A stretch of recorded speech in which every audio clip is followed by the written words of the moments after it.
everyone. Welcome to what is the beginning of week 3, Pro Health Shares Ladies Lunch and Learn Spring 4-Week Kickoff Challenge. I hope everybody had a great weekend and starting to implement the things that we've been talking about to maintaining and working towards your goal that you've set. So today what I wanted to talk about was the 7 solutions to kick the sugar habit. Yes, we all have sugar habits or sugar cravings, right? And they're actually, get this, they're actually good for us. But the problem is that we're interpreting this messenger our body's trying to tell us for sugar, for something else, for that candy, or that cake, or that brownie. So many times our body is a great messenger that is trying to tell us what we need. We're just not paying attention.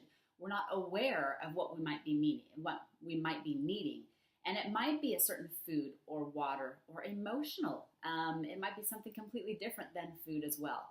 So being more aware of your cravings, what your body's trying to tell you, is the first step. However, number 1 of the 7 solutions to kick the sugar habit is check your bevies. So many times we are having cravings because we are dehydrated and we're reaching for a beverage that has loads of sugar, whether it's a caramel macchiato latte or whatever else breves they have at Starbucks, whether it's an energy sports drink loaded with sugar, whether it's a Monster drink. There's so many, sodas that have so much sugar in it, and sugar leads to inflammation, and inflammation leads to all disease. So as much as we can maybe eliminate those sugary sodas is great. However, I'm not saying don't have them. If you are a soda drinker, you're like, no way, Julie, there's no way I can give up my soda. I'm not asking you to.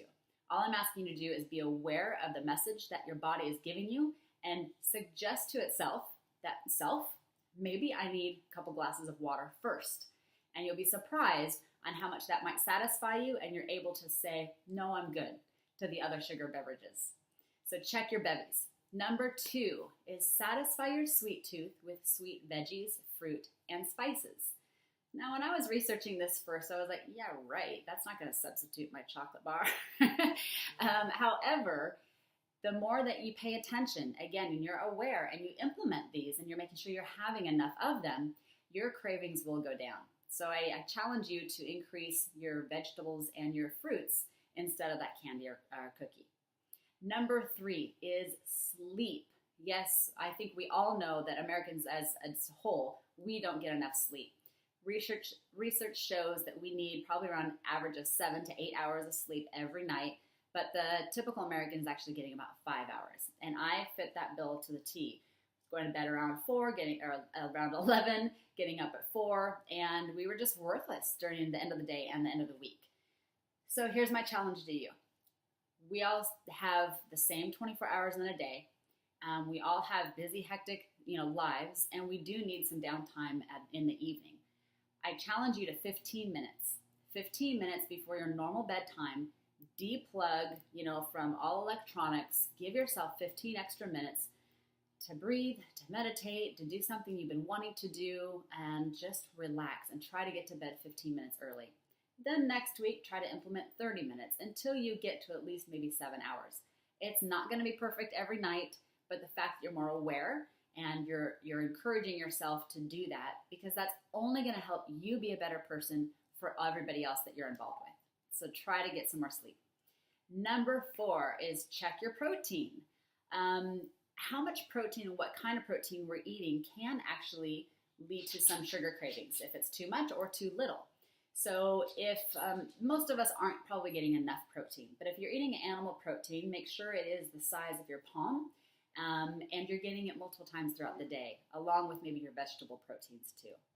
So number 5, sniff out those low-fat and fat-free foods. If you remember, there was a big crave in the 90s and a fad that marketing did a brilliant job. They gave the illusion to Americans that fat is bad, right? It increases cholesterol, increases triglycerides, etc., which is true. However, it's not the fat that we need to eat. It's the other types of fats. And in that time frame, in the 90s, they would take all of these cookies and brownies or sweet treats and blast it with, it's fat-free. And I was even a culprit of this. You would take it and say, oh, it's fat-free, I can have it, But what do they substitute it with? If it's not with the fat, then they have added sugar. You've got it. So again, we talked last week about having and needing certain types of fats. Our brain is made of fat. Our central nervous system is encased in fat. So go actually towards the whole fats, the full fats of healthy fats instead of the low fat or non-fat items that just had added extra sugar. If we add in extra sugar, then we're just going to crave more sugar. Okay, so number 6, we've got to move yourself. We just talked last week about movement and exercise and how important it is. The more we're able to exercise, the more oxygen is going throughout our body, we're breathing better, and actually that can help tremendously with decreasing your sugar cravings. So number 7 is create new post-meal rituals.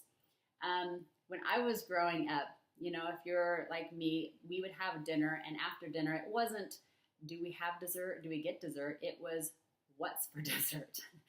So growing up, it was hard to change that shift. So having dessert's not bad. It's just what you're choosing might be better options for you.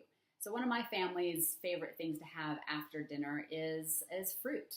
Pineapples, blueberries, strawberries, some sort of sweet fruit that helps curb that craving.